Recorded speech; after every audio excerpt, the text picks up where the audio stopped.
So bago ang lahat, sabi sa inyo noong nakaraan, kayang-kaya ni Ayton yung Wizards, double-double pa nga. Buti na lang nalagyan ko kahit 50. Tubong lugaw pa kay Ayton. Saka ngayon lang din siya sumaya ulit sa interview.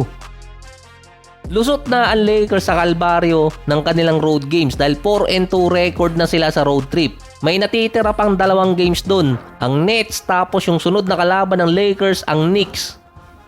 Ito rin yung huling kalaban ng Lakers na matrade si Luka papuntang LA kapalit ni Anthony Davis. Prior din sa game na yon, ang kalaban ng Lakers ay Wizards na tinambakan din nila noong nakaraang taon. Mukhang masamang pangitain pa para sa LA, puwera usog. Kanina kasi nagsisearch ako about dito kay Austin Reeves, pero yung picture na nakalagay sa kanya si Anthony Davis.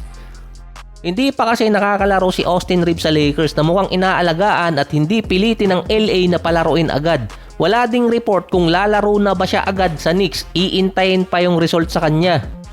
Noong nakaraang taon nakalaban ng Lakers ang Knicks, hindi rin naglaro si Anthony Davis noon. Pero si Reeves naman nasa questionable status na at may pag-asa naman makalaro next game. Mukhang iniintay na rin ni Luka na makabalik si Reeves sa lineup. After kasi ng Knicks, ang sunod na kalaban ng Lakers ay Nets. Hindi naman back-to-back game yun. Pero ang Nets 7-game losing streak na ngayon. At sa West, number 6 na ngayon ang Phoenix Suns matapos talunin yung Cavaliers. Dapat pala nanampalataya na lang ako kay Brooks, sana hindi talo.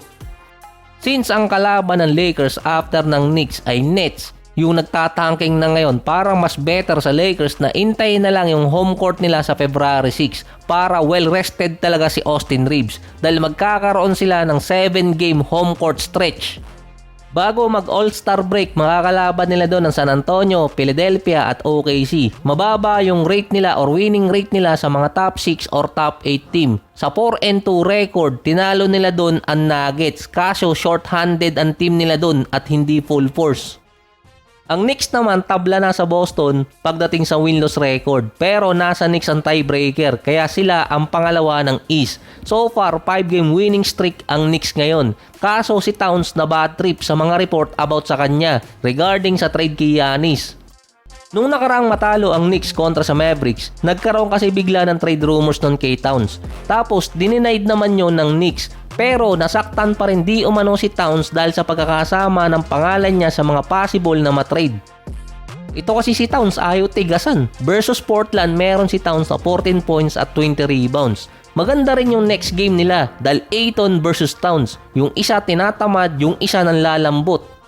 Maaalin na lang sa dalawa na yan ang merong bad game at mukhang tutuluyan ng kanilang team bago yung deadline. Kung si Ayton tinamad versus Wizards, baka napaaga yung pagkakatrade sa kanya. Pero pressure yun para kay Ayton dahil dalawang bigger market team sa Madison Square Garden pa. Pareho ding malaki yung media market. Kapag si Ayton tinamad versus Knicks sa Madison Square Garden, laking repercussion nun sa pangalan niya. Pero kapag si Ayton nagkaroon ng magandang game versus Knicks sa Madison Square Garden, maganda naman yun para makabawi ang image niya. Si Nikola Jokic naman nakabalik na galing injury after ng isang buwan. Nag-ala SGA, 13 out of 17 mula sa free throw area. Meron pa siyang 31 points, 12 rebounds at 5 assists. Tambak ang inabot ni King Kawhi at ng Clippers kontra sa Nuggets. Since nawala si Jokic ng 16 games, eligible pa rin naman siya sa kahit anong award. Wag lang siyang mawawala ng 2 games pa dahil sa ngayon, nasa 66 game pa ang pwede niya malaro. Biglang nagbago yung laro ng Nuggets nung bumalik itong si Jokic. Naka-minutes restriction pa rin siya pero naka 30 points mahigit. Para kasing nabatak sa laro yung mga player ng Nuggets kasi mostly ng starting unit nila wala. Sa Clippers naman galing sila sa 9-1 record bago nakalaban yung Nuggets. Parang bumalik sa normal si Kawhi na meron 21 points, 3 rebounds at 6 assists. Nasa 2 games na lang din ang hahabulin ng Clippers kontra Portland dahil natalo sila kontra sa Knicks.